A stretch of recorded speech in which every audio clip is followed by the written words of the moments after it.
All welcome to my channel Pushpavathi vlogs. ఈరోజు అయితే నేను బ్రింజాల్ టవర్ ఫ్రై అయితే చేయబోతున్నాను. ఇది మనం పప్పు కానీ రసం కానీ సాంబార్ కానీ చేసుకున్నప్పుడు దాని కాంబినేషన్లో అయితే ఇది చాలా బాగుంటుంది అండ్ త్వరగా కూడా అయిపోతుంది. అండ్ ఏదైనా కొత్తగా చేసుకోవాలి సింపుల్గా అయిపోవాలన్నప్పుడు ఇదైతే చాలా టేస్టీ అయితే ఉంటుంది. మీరు కూడా కంపల్సరీ అయితే ఒకసారి ట్రై చేయండి, మీకు కూడా నచ్చుతుంది. ప్రాసెస్లోకి అయితే వెళ్ళిపోదామా మరి. బ్రింజాల్ని అయితే వాష్ చేసేసుకున్నాను. ఇప్పుడు దీన్ని కట్ చేసుకుందాము అండ్ ఎడ్జెస్కి అయితే తీసేసి పక్కన పెట్టేసుకుందాము. ఇప్పుడు దీన్ని రౌండ్ స్లైసెస్గా అయితే కట్ చేసుకుందాము. ఇలా అయితే కట్ చేసేసుకుందాం మొత్తాన్ని.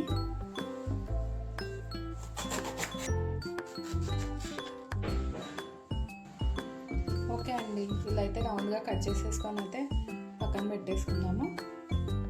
ఓకే అండి, ఒక బౌల్ అయితే తీసుకున్నాను. ఇప్పుడు ఇందులోకి టవా ఫ్రైకి కావాల్సిన ఐటమ్స్ అన్నీ అయితే కలుపుకుందాము. అండ్ ఫస్ట్ ఇందులోకి శనగపిండి వేసుకోవాలి తగినంత. మనం ఎన్ని బ్రింజాల్స్ వేస్తున్నామో అంతైతే క్వాంటిటీ తీసుకోవాలి. ఎక్కువ తీసుకున్న వాళ్ళు ఉంటే కొంచెం ఎక్కువ తీసుకోండి. అందులోకి తగినంత కారం,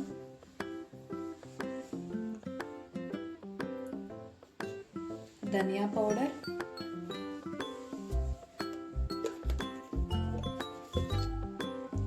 గరం మసాలా, జీలకర్ర పౌడర్, అలానే సాల్ట్.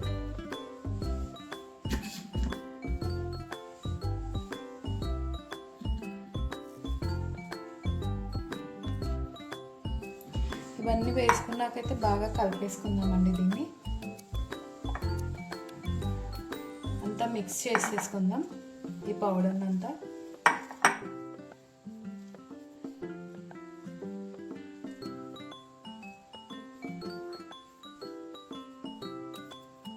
ఇలా అయితే మిక్స్ చేసుకొని పక్కన పెట్టేసుకోవాలి.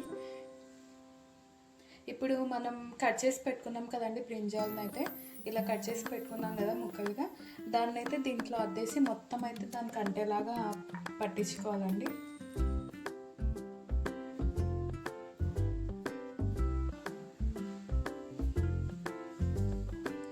ఇలా అయితే మొత్తం దానికి మసాలాస్ అన్నీ అంటేలాగా అయితే ఇట్లా పట్టించుకోవాలి వెనకాల ముందర ఇలాగా.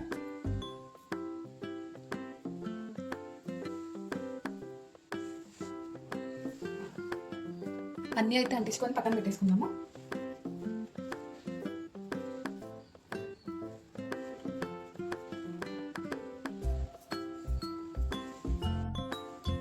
ఓకే అండి, చూసారు కదా కట్ చేసుకున్న బ్రింజాల్కి అయితే మసాలా పట్టేసుకొని పక్కన అయితే పెట్టేసుకున్నాను. నెక్స్ట్ అయితే దీన్ని ఫ్రై అయితే చేసుకుందాము.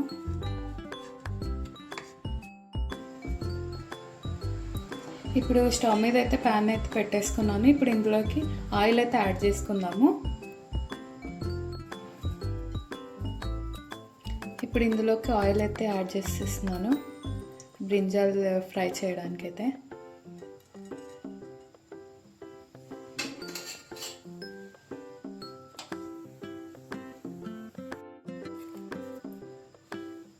ఆయిల్ అయితే హీట్ అయిపోయిందండి. ఇప్పుడు ఇందులోకి కట్ చేసుకున్న బ్రింజాల్ పీసెస్ని అయితే వేసేసుకుందాం ఇలాగా. ఇలా అన్నీ ఒకదాని తర్వాత ఒకటైతే వేసుకోవాలి.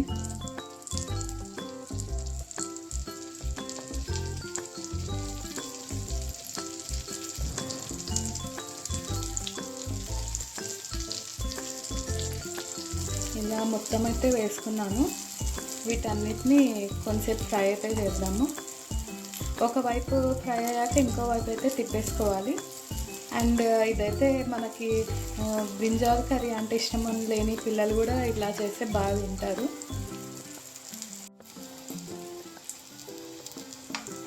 ఒకవైపు అయితే వేగిపోయింది కదండి. ఇప్పుడు ఇంకో వైపు అయితే వేయించుకుందాం. వీటిని అన్నిటిని అయితే తిప్పేసుకుందాం ఇలాగా.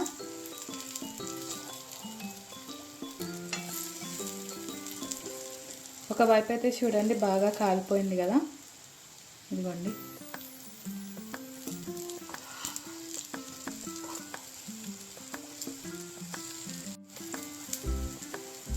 అన్నిటిని అయితే తిప్పేసేసుకున్నానండి.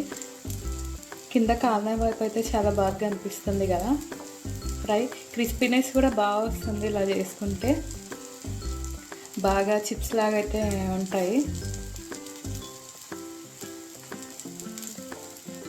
మనం ఏ వంకాయతో ఇలా చేసుకోవచ్చు, చాలా టేస్ట్ అయితే వస్తాయి.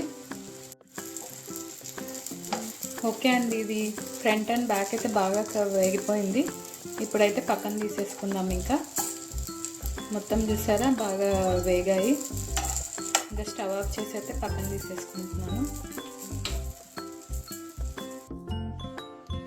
ఓకే అండి, బ్రింజాల్ టవా ఫ్రై ఎలా చేసుకోవాలో ప్రాసెస్ అయితే చూసారు కదా. ఇవి చూడండి చాలా బాగా వేగిపోయాయి అండ్ క్రిస్పీగా కూడా వచ్చాయి.